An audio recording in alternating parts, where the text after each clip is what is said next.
নমস্কার, ব্রেকিং বাংলায় আপনাদের স্বাগত। আমি জয়ন্ত মজুমদার। বৃহস্পতিবার দিন রাজ্যে প্রথম দফার ভোট হয়ে গিয়েছে 152টি আসনে, 16টা জেলাতে। তো এই আসনে যে 152টা আসনে ভোট হয়েছে, কে কটা পাবে সেই নিয়ে নানান চর্চা, চুলচেরা বিশ্লেষণ সব চলছে। তো আমি যেটা বলি যে আমি কোনো রাজনৈতিক দলের প্রতিনিধির মতো আপনাদের বলতে পারবো না যে অমুকে বিজেপি 125টা জিতবে। শুভেন্দু অধিকারী যেমন বলেছেন বা কুণাল ঘোষ বলেছেন 120টা বা 125টা জিতবো। বিভিন্ন সোশ্যাল মিডিয়াতে দেখবেন সব লিখে দিচ্ছে যে কেউ 100টা তৃণমূল, কেউ 120টা তৃণমূল, কেউ বিজেপিকে 120টা, বিজেপিকে 110টা, এরকম নানান ধরনের সংখ্যা টংখ্যা দিচ্ছেন। তো আমি ওইসবের মধ্যে আমি যেতে চাই না। আমি সাংবাদিক, আমি ইউটিউবে আপনাদের জন্য ভিডিও করি। আমি চেষ্টা করি বা চেষ্টা করেছি যে আসল তথ্যটা জোগাড় করা, যেটা থেকে হচ্ছে আপনারা একটা কংক্রিট জিনিস জানতে পারবেন। তো সেটার জন্য আমি লোকসভার আগে দেখবেন 19শে মার্চ আমার ভিডিও আছে।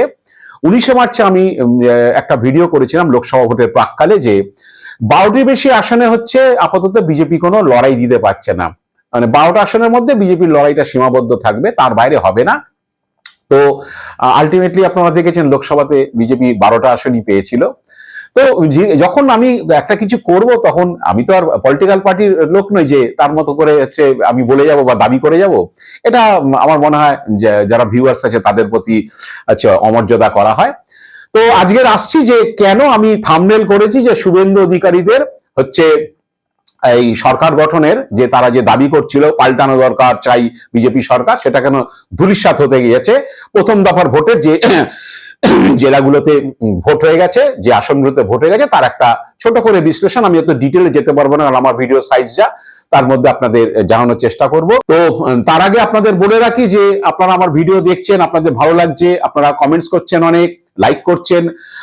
আপনাদের কাছে অনুরোধ, যদি আপনারা আমার চ্যানেলটি সাবস্ক্রাইব করেন তাহলে একটু ভিডিও বানাতে উৎসাহিত হই, এবং আপনারা বেল আইকনটি প্রেস করবেন এবং হচ্ছে অল অপশন বাটনটি চাপবেন, যাতে আমার ভিডিও হলে আপনাদের কাছে নোটিফিকেশন পৌঁছে যায়।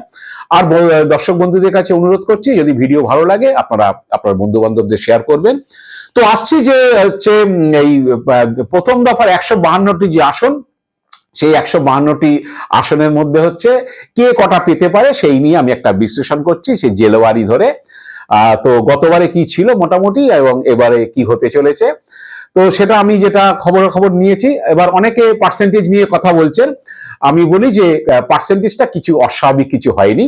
কারণ হচ্ছে আপনাদের একটা সিম্পল উদাহরণ দিই, কারণ এবারে আপনারা জানেন যে অ্যাবসেন্ট, শিফটিং, ডেড, ডুপ্লিকেট, এই যে 4টে ক্যাটাগরিতে 58 লক্ষ ভোটার বাদ গেছে, প্লাস হচ্ছে লজিক্যাল ডিসক্রিপেন্সিতে আরো 27 লাখ, এবং যে লজিক কি বলে নন ম্যাপিং থেকে আরো প্রায় 5 লাখ, 32 লাখ, 34 লাখ, 35 লাখের মতো এমনি ভোটার বাদ গেছে। তো স্বভাবতই যেটা হয় যে ধরুন একটা বুথে 1000 ভোটার ছিল, এতে প্রায় 10-12% ভোটার বাদ চলে গেছে, আপনারা জানেন নিশ্চয়ই। মানে 91 লাখ ভোটার বাদ গেছে টোটাল সবকটা ক্যাটাগরি মিলিয়ে, 10-12% ভোটার বাদ গেছে। তো এবার ধরুন আপনাদের কথা বলছি যে একটা ভোটার তালিকায় 1000 ভোটার ছিল, আর সেখানে 800 জন লোক ভোট দিত, তো আপনাদের কাছে পার্সেন্টেজ কি আসবে? 80% আসবে। এইবার ধরুন এই যে লজিক্যাল ডিসক্রিপেন্সিতে অনেক বাদ গেছে, বা এএসডিডি, অ্যাবসেন্ট, শিফটিং, ডেড, ডুপ্লিকেট, এতে বাদ গেছে, কি বলে নন মেকিং এ ভোটার বাদ গেছে, গিয়ে ধরুন 200 ভোটার বাদ চলে গেল, তাহলে কি হবে? ভোটারটা থাকবে হচ্ছে 800, 1000 থেকে কমে 200 ভোটার 800 থাকবে। ওই আগের 800 লোকই আবার ধরুন ভোট দিয়েছে, তাহলে শতকরা কত গিয়ে দাঁড়াবে? 100%। সুতরাং বিরাট কিছু ভোট হচ্ছে পার্সেন্টেজ বাড়েনি, বিরাট কিছু ঢেউয়ের মতো আসেনি। বা আপনারা অন্য একটা হিসেব দিয়ে দেখতে পারেন, ধরুন 1100 ভোটার ছিল, 100 ভোট কমে গেছে, 1100 ভোটার ছিল, তখন ধরুন 900 ভোট পোল হয়েছে, তাতে গিয়ে দাঁড়ালো 82%। এবার ধরুন 100 ভোট কেটে গেল, 1000 হচ্ছে ভোটার হয়ে দাঁড়ালো, সেখানে 900 ভোটার ভোট দিয়েছে, শতকরা গিয়ে দাঁড়াবে 90%। 82 থেকে 90% জাম্প করলো জাস্ট 100 ভোট কমে গেল বলে। তো এইটাই হলো ব্যাপার, বিরাট কিছু লোকের বিরাট ভোট বাড়েনি। এবার বলবেন যে পার্টি যা ভোটার আছে সবাই কেন 100% লোক কেন ভোট দিতে গেছে, সেটা নিয়ে আবার ব্যাখ্যা হচ্ছে যে অনেকেই ভয় পেয়েছেন হয়তো যদি ভোটটা না দিই ভবিষ্যতে যদি আবার এই এসআইআর এর মতো কোনো চক্কর আসে, তখন যদি বলে যে আপনি 2026 সালে কেন ভোট দেননি, নানান ব্যাখ্যা আসতে পারে। অনেকে তো নাম কাটার জন্য, অনেকে এনআরসি ভয় পাচ্ছেন যে ভোটার তালিকা ভোটার আমি ভোট দিয়েছি, কোনো সময় যদি কিছু হয় আমি তো ভোট দিয়েছি, এই দেশের নাগরিক, ভোট দিয়েছি মানে এই দেশের নাগরিক, তো সুতরাং হচ্ছে আমাকে তাহলে নামটা কেটো না, এইসব ভয়টাই আছে। তো সেই ভয় নিয়ে যদি ভোট দিতে যায়, মানে যারা গিয়েছে সেই ভয় নিয়ে গেলে কিন্তু সেটা বিজেপির পক্ষে কতটা মঙ্গলজনক হবে আপনারা নিশ্চিতভাবে বুঝতে পারছেন। যে হচ্ছে নাম রাখার তাগিদে, নাগরিকত্ব রাখার তাগিদে ভোট দিতে গেছে এই গরমের মধ্যে, তাহলে সে কোন মানসিকতা নিয়ে গেছে। যাই হোক, আমি একটু সিটটা নিয়ে আপনাদের সামনে ছোট করে বলে দিচ্ছি। আগের বার এই 152টার মধ্যে 61টার মতো সিট ছিল বিজেপির। তো এবার আমি আসি যে প্রথম দার্জিলিং এবং কালিম্পং যে 6টা আসনই বিজেপি পাওয়ার সম্ভাবনা রয়েছে। আমি সবকটাতেই সম্ভাবনার কথা বলবো, কারণ অনেকে বলছে যে দার্জিলিং এ দুটো অনিত থাপা, মানে পাহাড়ের দুটো সিট অনিত থাপা পেতে পারে, আমি এসবের মধ্যে যাচ্ছি না। বিজেপি 6টি আসন পাওয়ার সম্ভাবনা রয়েছে। কুচবিহারে বিজেপি গতবার 7টা আসন পেয়েছিল, পরবর্তীকালে তৃণমূল একটি দিনহাটা আসনটি উপনির্বাচনে যেতে 6-3 হয়েছিল পরে। এবার কুচবিহারে হচ্ছে বিজেপির আসন কমছে। এখনো পর্যন্ত যা আসন তৃণমূল কনফার্ম 4টি পাচ্ছে, এবং হচ্ছে দুটো সিট হচ্ছে হাড্ডাহাড্ডি রয়েছে, 50-50 রয়েছে। সেক্ষেত্রে বিজেপির 4টে এবং তৃণমূলের 5টা আসন পাওয়ার সম্ভাবনা, এবং খারাপ হলে বিজেপি সেটা দুটো আসনও নেমে যেতে পারে, সেরকমই খবরাখবর পাচ্ছি। কুচবিহারে সম্ভবত তৃণমূলের লোকজন বিজয় মিছিল টিছিল বার করেছেন। তো আসছে আলিপুরদুয়ার, গতবার 5টায় বিজেপি পেয়েছিল, এবার একটি আসন বিজেপি যাওয়ার সম্ভাবনা আছে, 2টি আসনও যেতে পারে। সেক্ষেত্রে আমি একটি ধরছি, বিজেপি ফালাকাট আসনটি হারতে পারে, আর সেকেন্ড যদি আসন হারে সেটা মাদারিহাট হারবে, যেটা উপনির্বাচনে হেরেছিল।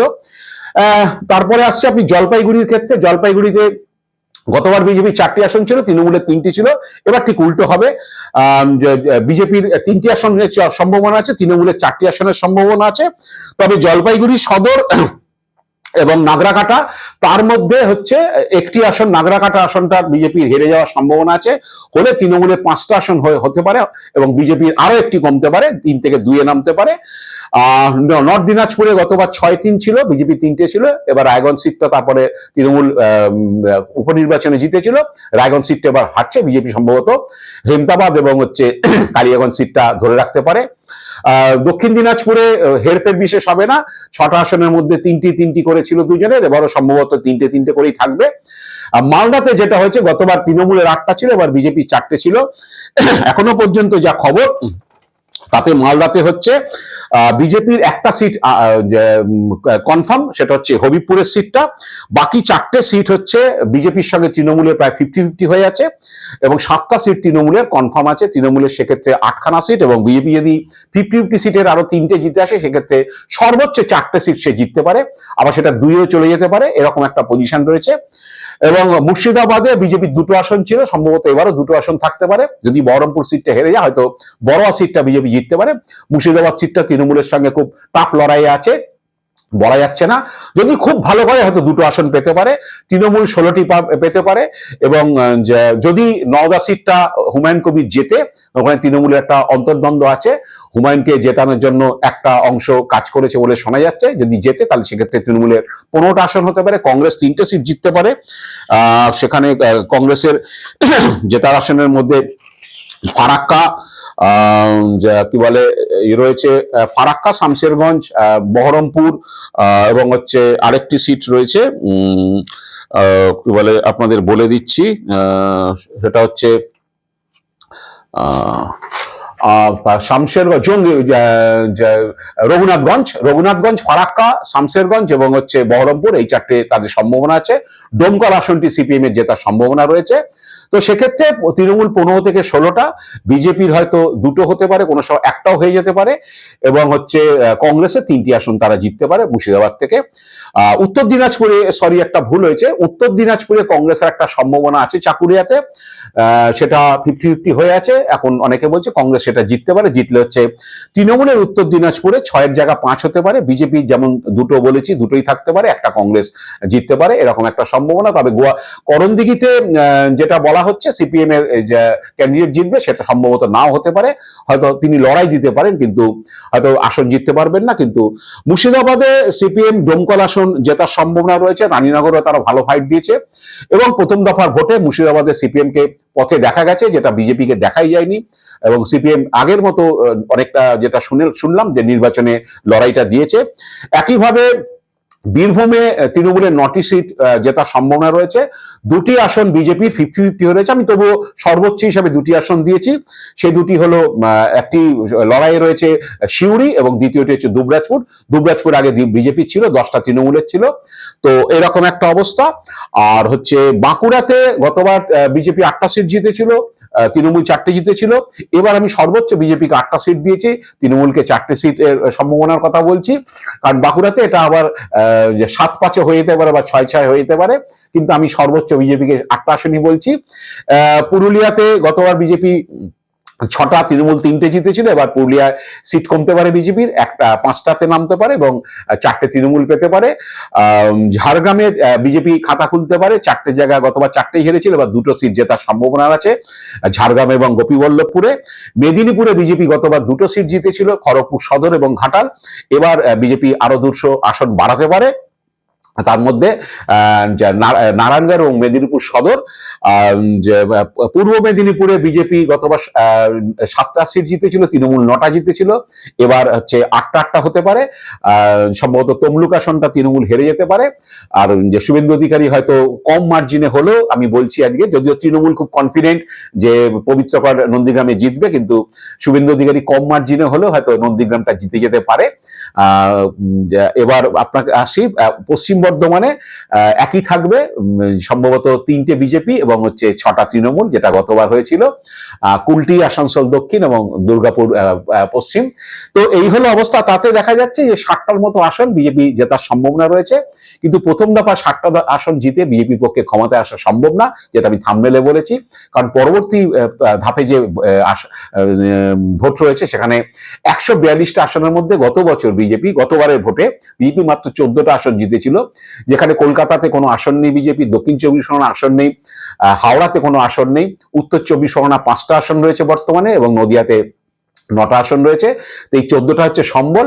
তো প্রথম দফা যদি সে সর্বোচ্চ, আমি এটা অনেক কমে যেতে পারে, হয়তো 50-48ও নেমে যেতে পারে, সর্বোচ্চ 60টা আসন জিতেও কিন্তু দ্বিতীয় দফাতে বিজেপির পক্ষে কি বলে এতগুলো, মানে 148 ম্যাজিক ফিগারে যেতে গেলে যে আসন সংখ্যা দরকার সেটা তাদের পক্ষে নিশ্চিতভাবে হয়তো সম্ভব না। কারণ সেখানে মাত্র গতবারে 14টা আসন জিতেছিল, 14টা থেকে হচ্ছে প্রায় 88টা সিট এগিয়ে নিয়ে যাওয়া আমার মনে হয় এক প্রকার অসম্ভব। কারণ আরো ধরুন 60-40-100, আরো 48-48, মানে আরো 88টা সিট জিততে হবে দ্বিতীয় দফা থেকে, সেটা এক প্রকার অসম্ভব। তাই আমি বলছি যে শুভেন্দু অধিকারীরা অনেক কিছু নাচতে টাচতে পারেন, কিন্তু ক্ষমতা আসার যে, সরকারে আসার যে স্বাদ বা বাসনা বা আশা, সেটা কিন্তু ধূলিসাৎ হয়ে গেছে প্রথম দফার ভোটেই। ভোটের দিনও বিভিন্ন জায়গায় দেখা গেছে বিজেপি কর্মীদের উপস্থিতি দেখা যায়নি, প্রচুর জায়গায় হচ্ছে সেন্ট্রাল ফোর্স দিয়ে অনেক কিছু করার চেষ্টা হয়েছে।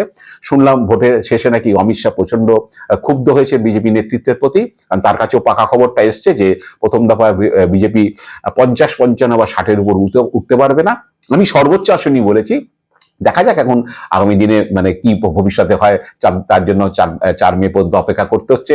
আজ এ পর্যন্তই। আপনারা ভালো থাকবেন, সুস্থ থাকবেন, নমস্কার।